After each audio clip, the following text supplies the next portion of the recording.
Tadi Poco tuh udah bikin pengakuan, udah confess kalau dia tuh pernah sampai pagi. Enggak, soalnya Ngapain gini. sih ngelihat ini papan saham perdagangan? Sebenarnya pinginnya seperti itu ya Pak ya. Pinginnya kayak gitu. Cuman kita tuh kalau misalkan buka sosmed, kalau misalkan udah yang lucu-lucu aja, ya kan. Kayak turun ke bawah, turun ke bawah, turun ke bawah gitu. Tiba-tiba pas lihat jam, punten banget udah subuh. Nggak jadi tidur. Lupa kalau besok pagi kan mesti kerja Pak. Benar. Kadang-kadang kita lupa. Tiba-tiba di kantor jadinya kayak, kenapa? Ngantuk.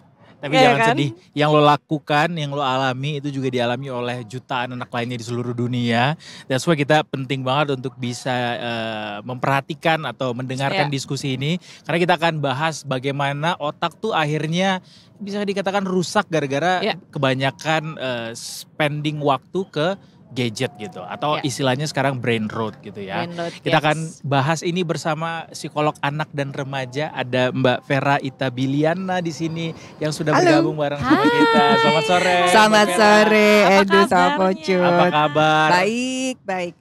Ini bajunya fresh sekali, bikin brain kita yang tadinya root jadi well developed jadi lagi. Oh gitu ya, oke. Gampang tugas saya kalau gitu, tinggal pakai baju warna ini aja orang sehat mentalnya. Iya, cerah banget gitu. Kita semangat. Mbak, ini dong bener gak sih tadi yang kita bilang kalau kebanyakan staring depan handphone di layar dengan istilahnya screen time yang berlebihan itu bisa bikin brain rot. Bener banget. Gitu. Jadi brain rot ini kan istilah populer yang lagi naik nih sekarang gitu ya. Jadi brain rot itu kalau diartikan kan secara harfiah ya artinya otak membusuk gitu ya. Jadi ibaratnya makanan kalau membusuk kan ada jamurnya, ada ya kayak gitu ya, ada belatungnya bahkan. Berkurang fungsinya ya. Nah jadi hilang manfaatnya. Hilang manfaatnya. Nah otak nggak seperti itu membusuknya. Cuma membusuknya itu dalam arti ada penurunan fungsi kognitifnya di otak gitu. Ciri-cirinya seperti apa? Gampang lupa. Padahal mungkin usianya masih muda. Susah konsentrasi. Terus kalau mikir jadi agak lola. Lama. Loadingnya lama. Barusan kayak kalau kata Mbaknya, udah kena nih. Bisa jadi sih. Gue ngerasa kayak kita semuanya di sini pasti pernah mengalami brain rot karena mau nggak mau ya di tengah zaman sekarang semuanya dilihat di media sosial. Semua yang dilihat tuh sifatnya repetitif gitu. Betul. Mestinya kita pernah terpapar yang namanya brain rot ini ya Mbak ya? Iya, jadi kayaknya semua orang pernah gitu ya, pernah dan mungkin sedang mengalami itu gitu. Kalau kita bicara yang paling rentan ya mulai dari anak-anak, mulai dari orang-orang yang memang bermedsosnya berlebihan gitu ya. Jadi anak-anak, remaja, orang yang medsosnya berlebihan, jadi orang-orang dewasa sama orang yang memang stimulasi intelektualnya kurang. Misalnya contohnya yang jarang baca buku. Jadi memang medianya cuma handphonenya aja gitu. Dan kuncinya itu yang bikin brain rot adalah konten yang pendek, berulang dan dangkal. Dangkal tuh artinya nggak usah pakai mikir, kita udah terhibur dengan itu. Tiba-tiba kepalaku, receh. Tiba-tiba kepalaku langsung mengasosiasikan ke satu platform media sosial. Saya pun kok. Tapi nggak cuma platform itu sih, media sosial utamanya rata-rata yang semua membuat begitu. Itu ya. Bahaya nggak sih Mbak itu brain rot itu? Bahaya, tentu aja bahaya. Kalau kita tadi kan aku bilang yang paling rentan kan anak-anak dan remaja gitu ya. Khususnya anak-anak sekarang kan kalau kita ke restoran aja kayaknya nggak asing ngelihat anak-anak sambil makan gitu. Ngelihat YouTube. Iya, gitu ya, ngelihat gadget gitu. Nah otak kita itu kan sifatnya elastis sebetulnya. Nah di masa tumbuh kembang anak-anak, di usianya anak-anak tuh otak sedang lagi berkembangnya gitu ya. Jadi kalau misalnya otak ini cuma dikasih pengalaman bergadget ria aja, jadi dia terpola gitu. Jadi otak kita tuh sangat elastis tapi bergantung dari pengalaman. Kalau pengalamannya variatif dia juga akan kaya tuh jaringan-jaringan yang terbentuk dalam otak kita gitu. Fungsinya lebih banyak yang diasah. Tapi kalau misalnya cuma scrolling lihat media sosial kontennya yang tadi pendek gitu ya. Udah pendek, dangkal pula dan berulang itu lagi gitu ya. Nah itu ya jadinya otak kita terpola untuk menerima aja. Jadi tidak tertantang untuk mengasah fungsi yang lebih canggih gitu. Gitu. Damage-nya tuh lebih besar terpaparnya ke anak-anak kah atau semuanya sama aja sebenarnya? Di anak-anak resikonya lebih besar ya. Anak-anak risiko lebih Karena kan mereka lagi tumbuh kembang nih. Sel otaknya lagi berkembang gitu. Kalau yang dewasa juga beresiko. Cuma kan kalau di dewasa kan jaringan otak tuh udah lebih lambat ini perkembangannya gitu. Jadi resikonya lebih besar di anak-anak. Oke, jadi kalau di kita mungkin lebih lambat jadinya otaknya jalannya. Bisa. Kayak mikirnya kayak harusnya semenit jadi 5 menit. Aduh. Ya. Kayak suka nyari kata-kata apa. Gampang ya, lupa. gitu. Tiba-tiba Gampang slow lupa motion itu. ya. Tiba-tiba slow motion. Nah, mencari kalimat yang kayak kayak gini kan. Apa Kayak ya? gitu kan. Iya, Apa ya gitu. Oh, kebanyakan nge-scrolling. Bener-bener kayaknya iya sih jujur. Ada yang namanya zombie scrolling. Pernah dengar nggak? Apa itu, Belum Mbak? pernah apa itu, Mbak? Jadi mungkin kita pernah juga melakukannya. Pasti udah pernah melakukannya. Jadi cuma scroll gini aja tanpa Tanpa mengetahui isinya bahkan. Jadi cuma iya. ngeliat aja. Nah itu yang mungkin dilakukan Pocit sampai jam 5 pagi. Iya. Enggak, kadang-kadang kalau ditanya lo nonton apa? Apa ya? Nah, Apa ya nggak gitu. tahu kan? Tapi kayak bener-bener Alhamdulillah cuman aku belum gini. lagi mengalami pengalaman itu. Enggak, soalnya yang serem tuh Mbak. Ya. Kayak sekali masuk terus nge-scroll tuh kayak bener-bener tiba-tiba kayak waktu tuh cepet banget gitu loh. Tahu nggak Mbak. kenapa bisa begitu? Kenapa? Karena yang yang dimanjakan di kita, di otak kita, itu kita dapat instant gratification. Jadi kita nggak perlu nunggu dapat sesuatu, kan pasti yang kita scroll itu yang receh-receh kan, Iya, betul. yang bikin ketawa, yang menghibur gitu kan. Jadi kita langsung dapat sesuatu yang menyenangkan kita, dan itu men-trigger munculnya hormon dopamin. Gitu, Oke. hormon dopamin tuh yang bikin kita Bikin happy, happy, senang. relax gitu. Jadi kayak kecanduan. Nah itu yang Jadi bikin kayak jadinya kecanduan. adiksi. Wow. Seperti kata Bang Oma, segala sesuatu yang berlebihan itu nggak baik. Candu Candu ya. tuh consider sebagai sesuatu yang berlebihan ya, Mbak? Iya betul. Bahaya. Which is dangerous buat kita. Dangerous. Nah tapi kalau misalnya solusinya nih untuk aku pribadi deh. Karena wah ini penting loh. Karena saya benar-benar kayak suka gini. Tiba-tiba udah 2 jam. Tiba-tiba 3 jam. Iya. Itu gimana cara menanggulanginya? Kayak yuk stop. Kadang-kadang disuruh stop. Satu lagi sejam. Ya memang mesti disiplin sama diri sendiri. Oke. Mungkin yang bisa dipakai untuk bantu bisa pasang timer kan di handphone. Aha. Gitu, pasang timer untuk bunyi. Oh iya, Nah, tapi kita mengingatkan iya, ya. tapi kita juga mesti komit. Begitu itu bunyi berarti udah selesai. Nah ini ada lagi penyakitnya Mbak, procrastinating, menunda. Ya. Itu termasuk dari gejala brain rot atau beda lagi? Menunda untuk lihat handphone. Iya, maksudnya menunda untuk berhenti lihat si itu. Kayak nanti Oh iya aja, ya, nanti itu aja. iya, itu termasuk brain rot, ciri-cirinya di situ. Karena kita udah nempel, karena ini kayaknya lebih menenangkan daripada harus menyelesaikan masalah di kehidupan realita. Wow. Gua tahu nih pasti lo kayak lo udah ngeset bakal mandi misalnya jam 9 pagi. And then lo udah bangun dari jam 7 sebenarnya. Iya. Tapi lo scroll tiba-tiba udah jam 9 tapi kayak mas belum lagi. Terus Iya. akhirnya lo tetap di staring di handphone dan mandinya jadi jam 11 gitu. Benar-benar itu terjadi hari ini. Sebenarnya scrolling bukannya dilarang ya, bukannya nggak boleh. Aha. Kan orang mencari hiburan Gak apa-apa. Iya. untuk men-trigger dopaminnya, misalnya lagi sedih atau apa, mengalihkan sebentar, it's okay, nggak apa-apa. Tapi asalkan aktivitas utama yang lain tidak terganggu. Nah kalau aktivitas utama yang lain sudah terganggu, itu sudah gangguan. Kayak mandi tuh ditunda itu termasuk mengganggu Mengganggu, aktivitas. kan? Mengganggu Iya. dong kalau mandinya mundur. Iya. Aktivitas lain juga pada akhirnya. Iya. Iya. Tapi parah loh masalah scrolling ini. Karena kalau boleh jujur ya, ini kita agak curhat karena ini benar-benar yang kita rasakan loh. Mendingan stalking daripada scrolling loh. Wah demi apa? Sorry Mbak, dia stalking jauh lebih lama lagi kayaknya sih. Nggak, kalau stalking- Galinya sampai mengalahkan kedalaman Oke. tambang Freeport Mbak. Kalau stalking tuh ada fungsi otak yang bekerja kan. Oh, gitu. Kita investigatif. Wah dia apa ini lagi ngapain gitu. Oh iya, laki-laki ini lagi ngapain ya? Dia lagi pergi gitu kali ya kan. Tapi Iya, kalau bener. berlebihan juga nggak bagus. Kalau berlebihan gak baik ya, ingat ya detikers jangan berlebihan. Iya. Sumpah tadi ada yang mau gue tanyain. Belum apa-apa. Brain udah lupa. rot. Aduh. Gue aja yang nanya dulu. Iya silakan. Mbak Vera, kan Ya. ini saya concernnya ke anak-anak sih. Karena mungkin dampak yang mereka rasakan itu mungkin belum terlalu kelihatan sekarangnya gitu. Nanti di masa dewasa dampak seperti apa yang timbul ke anak-anak ini secara psikis mungkin atau secara fungsi otak ketika mereka sudah mengalami brain rot sejak dini? Dampaknya nggak usah nunggu dewasa. Oh ya? Langsung kelihatan. Tapi apakah akan jadi lebih bahaya lagi nanti ketika dewasa dia? Iya, kalau ini berlangsung terus-terusan ya kalau gitu ya. Berlangsung terus-terusan. Terus masa emas perkembangan otaknya lewat. Nah, itu akan berdampak ke dewasa. Nah, kalau anak-anak, saya tuh di tempat praktek pernah dapat anak usia 2 tahun, 3 tahun yang ya emosional. Jadi kan konten yang dilihat pendek-pendek dan cepat.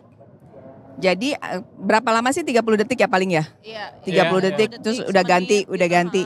Jadi ketika anak-anak dia melihat satu konten gitu ya. Terus 30 detik lewat. Nah, dia konten yang pertama tadi belum selesai dia cerna, baik secara kognitif maupun secara emosi, sudah ada lagi. Nah, itu jadi menimbulkan tumpukan. Jadinya anaknya jadi lebih mudah emosional, tantrumnya berlebihan gitu. Terus juga sulit berkonsentrasi. Jadi nggak tahan lama. Nah, satu lagi nih, pernah nggak kita lagi ngerjain sesuatu yang butuh konsentrasi, misalnya baca atau ngerjain tugas, ngetik lah atau apa gitu ya. Terus kita kayak merasa, aduh pengen ngecek dulu deh gitu ya. Nah, itu ada istilahnya juga tuh. Jadi itu adiksi terhadap distraksi. Addiction to distraction. Jadi kita kayak kepengen digangguin gitu. Kepengen ada yang suatu hal lain yang mendistract kita dari pekerjaan yang utama. Gitu. Nah, itu di anak-anak juga terjadi. Jadi nggak bisa fokus. Sulit fokus. Nah, kalau saya tuh seringnya kayak gitu, misalnya di rumah nih Mbak. Kalau bioskop biasanya gue kalau nonton film aman aja misalnya dari awal sampai akhir 3 jam, 4 jam gitu. Tapi kalau di rumah, ini yang sering terjadi. Nonton katakanlah salah satu film gitu di salah satu platform film. Durasinya 2 jam. Tapi sering kayak setengah jam udah bosen ngikutinnya. Terlepas dari ceritanya mau kayak apa gitu. Tapi suka bosen dan akhirnya ya either main game, distraksinya ke main game atau ke lihat media sosial lagi ada apa nih gitu. Itu termasuk disambi kan? Iya disambi gitu. Iya. Itu termasuk gak Mbak? Itu termasuk addiction to distraction tadi. Kena juga gua. Kena juga. Itu scrolling kan, jadinya brain rot. Kalau nonton film 1 tuntas sampai selesai, sebenarnya itu nggak beresiko brain rot ya di situ. Karena kita coba fokus ke satu film, kita coba memahami ceritanya sampai selesai, itu ada yang bekerja tuh di otak kita. Gitu. Banyak soalnya Mbak, teman-teman saya terutama di redaksi nih saya temuin. Jadi sambil kerja nih, sambil sebelah ada handphone yang nyalain YouTube. Terus sebelah ada handphone yang game. Tapi sambil kerja, itu semua dilakukan secara bersamaan, 3 ganti-gantian gitu, itu termasuk tuh kayak gitu? Itu namanya multitasking semu. Kelihatannya kayak multitasking. Iya betul. Tapi sebenarnya yang namanya multitasking tuh nggak ada. Yang terjadi adalah otak kita secara cepat itu kasih atensi ke pindah-pindah. Ke YouTube, komputer, tak. Itu kita secara cepat otak kita tuh nggak bisa dalam bersamaan untuk mecah berapa hal gitu ya. Jadi dia secara cepat aja pindah-pindah tak. Nah, itu beresiko pikun dini. Pikun dini agak serem ya. Ada penelitiannya, coba di search aja. Itu salah satu gejala brain rot juga kah? Iya, mudah lupa. Ya. Nah, biar kita bisa menatap masa depan dengan lebih cerah, Mbak Vera, apa yang harus kita lakukan supaya bisa mengikis kelemahan fungsi otak ini?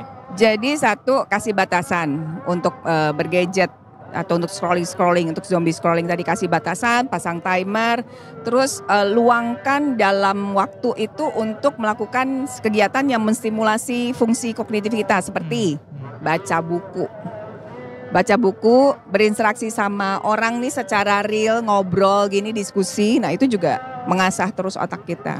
Terima kasih, kita masih dipercaya sebagai host ya. Jadi masih ada nih distraksi yang dari kita brain rot ini ya. Betul. Mbak, cuman kalau misalkan anak-anak nih masa emas itu tuh umur berapa sampai berapa sih Mas? Masa apa? Mbak, masa emas pertumbuhan otak ya. Yang masa emasnya itu 2 tahun pertama. 2 tahun pertama. Kalau misalkan umurnya udah belasan itu udah nggak termasuk masa emas lagi. Udah masa emasnya udah lewat, tapi masih dalam perkembangan. Masih. Gitu. Jadi makanya kalau di rekomendasinya dari UNICEF dan beberapa asosiasi psikolog dan dokter itu ya, itu disarankannya 2 tahun pertama tuh usia 2 tahun ke bawah itu tidak boleh sama sekali berinteraksi dengan gadget. Oh, 2 tahun pertama. Ya. Kecuali untuk video call. Video call aja boleh. Iya. Gitu. Kalau misalkan di usia belasan nih, misalkan ada anak umur 12 tahun nih. Dia kayak sukanya main game. Tapi kan kalau sekarang kadang-kadang orang tuanya suka, jangan main game, jadinya main handphone. Kan serba salah tuh. Nah itu jadi mendingan main game apa main handphone Mbak? Pertanyaannya lebih itu sih sebenarnya. Kayak cara membedakan konsumsi media yang sehat. Iya. Di handphone juga ada game kan? Betul, cuman biasanya kalau misalkan di handphone lebih ke sosmed. Jadinya arahnya gitu. Jadi gini, kalau saya pribadi ini kan bicara soal anak usia 12 tahun ya. Iya. Satu, anak usia sekolah lebih baik di handphonenya tidak ada game. Oke. Dan tidak ada medsos juga kalau bisa gitu ya. Kecuali kalau misalnya udah level SMA ke atas gitu. Nah kalau untuk game lebih baik itu perangkatnya khusus sendiri. Jadi tidak tercampur dengan gadget yang memang dipakai untuk belajar, untuk komunikasi sehari-hari tidak ada di situ untuk mengurangi distraksinya. Jadi kalau main game memang ada perangkatnya sendiri, ada konsolnya sendiri gitu. Lebih baik seperti itu. Tapi itu juga tetap dibatasi waktunya. Dan kalau saya sih menganjurkannya di akhir pekan ya kalau untuk game. Oke, gitu. jadi hanya di akhir pekan aja. Di weekend aja, karena ada resiko adiktif tadi ya. Jadi kita harus hati-hati dengan game. Oke, noted. Mbak, kalau anak-anak yang sudah bisa diatur, katakanlah sudah mulai remaja atau mungkin orang dewasa sendiri, kan bisa lebih gampang diaturnya untuk bisa jangan ini ya, jangan itu ya gitu ya. Mereka juga udah punya intuisi gitu. Tapi kalau anak-anak yang misalnya balita gitu, batita, kan agak susah ya membuat mereka menghindari konten-konten repetitif itu tanpa membuat mereka merasa dikekang gitu. Gimana caranya Mbak? Biar jangan dikasih gadget. Kalau anak-anak ya jangan dikasih ya. Jangan dikasih. Kalau udah terlanjur Mbak gimana? Pengalaman saya sama anak yang 5 tahun ke bawah, kalau mereka nggak lihat ada barangnya, nggak lihat gadgetnya, mereka mudah dialihkan. Atau gadgetnya ada tapi nggak bisa nyala, itu juga gampang dialihkan. Tinggal komitmen dari orang tuanya yang mau mengupayakan itu. Mau menghadapi masa dramanya, masa gonjang-ganjingnya. Nah, bagaimana ini ya, daya tahan mereka ya, gitu ya. Kan kita sekarang kan terus terang udah terlena ya sama itu ya. Anak rewel, ribut, nangis sudah kasih terus anteng, diem, gampang gitu. Jadi lebih ke kita nih, ke orang tuanya yang untuk mau untuk melakukan effort lebih untuk mengusahakan. Termasuk juga orang tuanya jangan main gadget depan anaknya. Betul. Mulai dari orang tua dulu. Kalau sekarang agak sulit. Kalau sekarang soalnya jujur kerjaan agak sulit. Semua juga di gadget ya. Gue kepikiran kalau gue punya anak lagi suatu saat nanti kayaknya udah sulit. Soalnya semuanya main handphone. Zaman gue dulu mainin es batu deh. Bisa main es batu sedotan. Main congklak. Kok main es batu sih? Kan namanya bayi Pak. Mas, megang es batu aja udah bahagia banget hidupnya dia.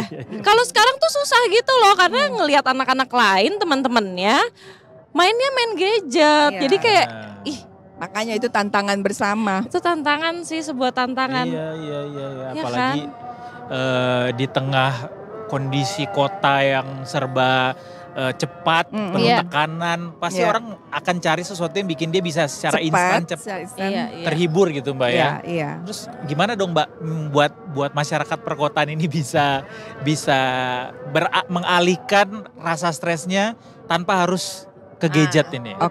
Tadi kan gadget itu men-trigger dopamin kan? Ya, dopamin yang bikin kita happy. Dopamin itu bisa didapatkan dari aktivitas lain. Yaitu olahraga paling gampang. Wah, olahraga itu dia. Juga Mbak pegang gadget buat update. Iya, kalau itu gimana Mbak? Kan kadang-kadang kayak sambil lari. Habis di-update sambil lari terus ngelihat berapa orang yang udah ngelihat ya, berapa likes ya ini udah ya. Tetap aja ke situ lagi. Coba itu gimana? Ada tujuannya kan, nggak scrolling. Jadi megang handphone dengan tujuan boleh. Jadi di situ ada flexingnya masih ada, tapi brain rotnya menurun. Gitu. Tapi itu nggak masuk ke salah satu penyimpangan psikologi lainnya gitu ya. Yang lain itu another story for another day. Ya. Wah, susah juga nih gadget banyak banget ininya ya.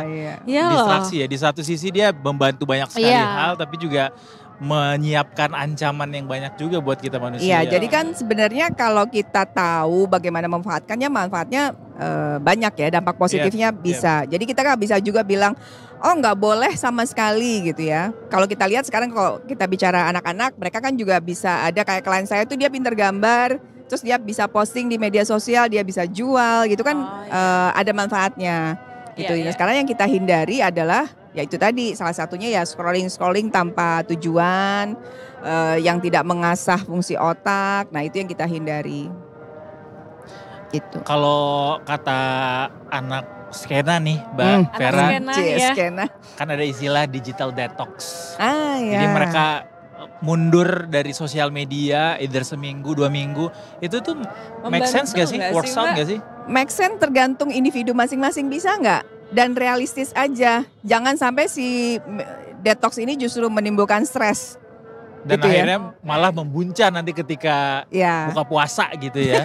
Oh ya benar-benar buka puasa jadi kayak begini mulu. Iya. Ya kan jatuhnya. Mulai aja dari yang kecil-kecil, misalnya detox, mulai dari 1 jam aja. 1 jam nggak mau lihat handphone, nggak mau ngecek IG, nggak mau ngecek apapun.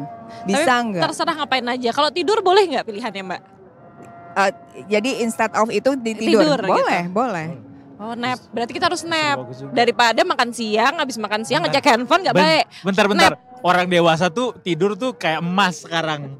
Susah banget tuh nyari waktu buat tidur tuh buat orang dewasa tuh. Tidur krusial loh. Iya krusial Dan padahal si ya. scrolling ini memang mengganggu dampak yang paling besar ini mengganggu tidur. Iya, Gitu. setuju. Karena kan membuat otak kita jadi on terus kan. Jadi malah tambah sulit tidur. Nyambung sama fenomena brain rot ini Mbak Vera sendiri setuju nggak ada beberapa sekolah yang akhirnya menerapkan kebijakan nggak boleh bawa gadget ke sekolah. Itu gimana Mbak? Setuju. Setuju emang Setuju harusnya nggak banget. boleh? Ya nggak boleh. Bahkan sampai SMA sekalipun.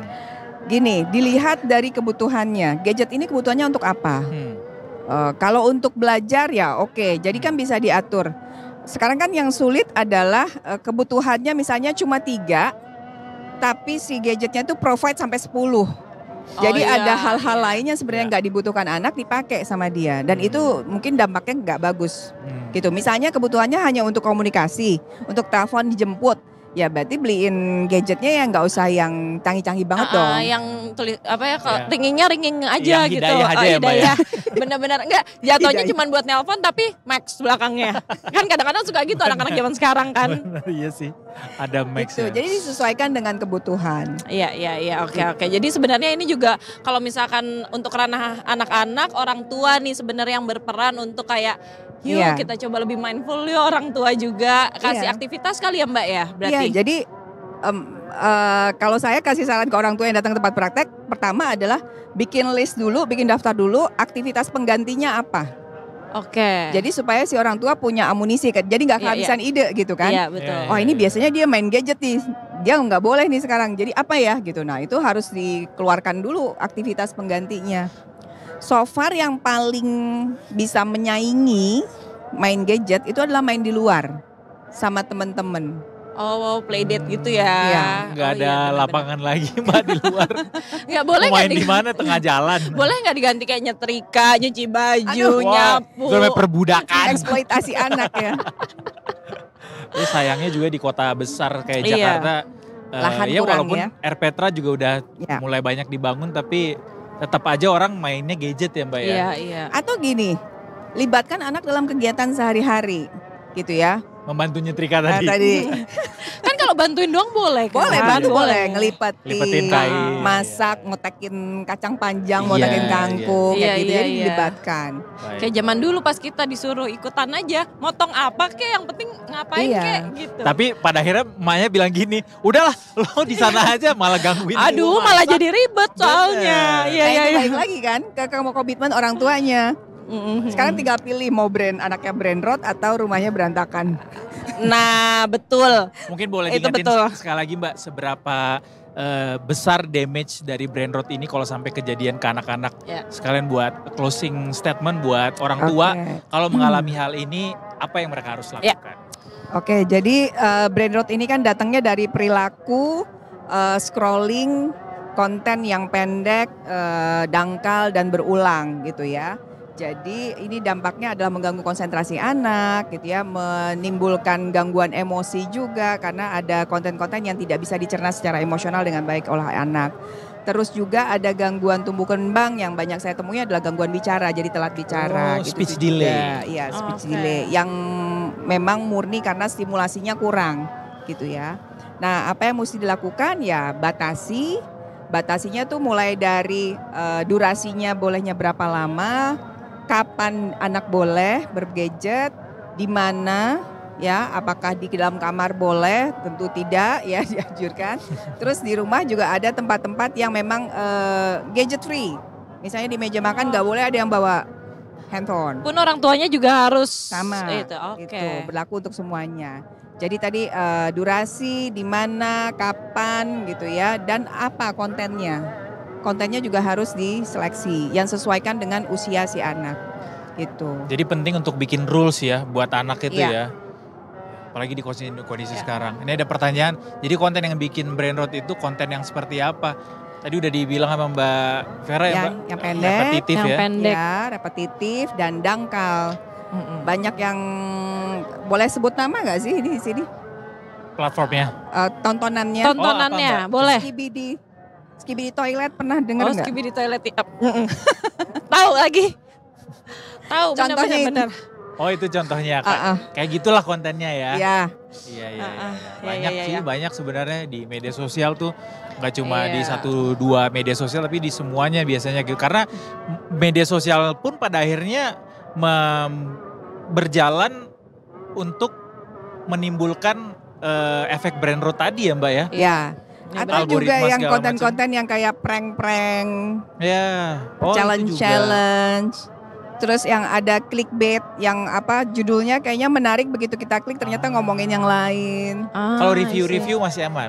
Review-review masih aman karena kita mencoba mengenali benda yang di-review kan gitu. Oke. Sama inilah kalau misalnya ada konflik siapa berantem ada viral terus kita ngikutin. Oh Nah, itu gitu. kalau misalnya nyanyi-nyanyi gitu? Kitanya ikut nyanyi. Enggak, konten nyanyi kan sekarang nyanyi yang kayak malam chaos ini. Ada, gue nonton itu tiap hari soalnya. Ya itu Gue ulang. algoritmanya jadi ke situ. Iya. Itu nggak boleh juga ya, soalnya lucu banget. Iya, serba salah sih ya, nggak main medsos salah. Pokoknya main medsos konten yang salah. membuat kita hanya nelen-nelen aja terima karena kita termasa terhibur. Nah itu justru yang berbahaya. Tapi Mbak, ini terakhir kali ya, terakhir banget. Kan Ya. banyak nih orang di kota metropolitan ini selain daripada olahraga ininya peralihannya adalah liburan, flexing lagi healing. Gitu. Healing. Ya healing sambil flexing. Ya. Terus Healing sama flexing itu ya. cukup membantu nggak Mbak healing itu? Healing membantu gitu ya. Cuma Tapi kan jangan main sosmed. ya jangan, lebih baik healingnya memang fokus kepada kesehatan mental sendiri. Jadi nggak oh ini foto nanti diposting. Nah kalau bisa yang healing betulannya adalah yang benar-benar bersih, tidak memikirkan apa yang terjadi di sosmed. Oh agak sulit Jadi ya. mending let post aja ya. Enggak soalnya biasanya Masih orang ada kebutuhan itu ya. iya biasanya orang pulang liburan Mbak. begini kan. Iya. Pilih foto ngedit. Iya benar. Jatuhnya, Benar. Iya sih mendingan Ya liburan. boleh lah, tapi pada saat healingnya benar-benar fokus kan Benar misalnya fokus, ya. bareng sama keluarga ya benar-benar interaksi Iya. sama keluarga gitu. I see, ya. Iya ya, buat yang masih butuh validasi ya let post aja. Late post aja boleh ya. Boleh, oke. Terima kasih Mbak Vera sudah Terima mampir ke kasih, Detik Mbak. Sore. It's so good to have you here.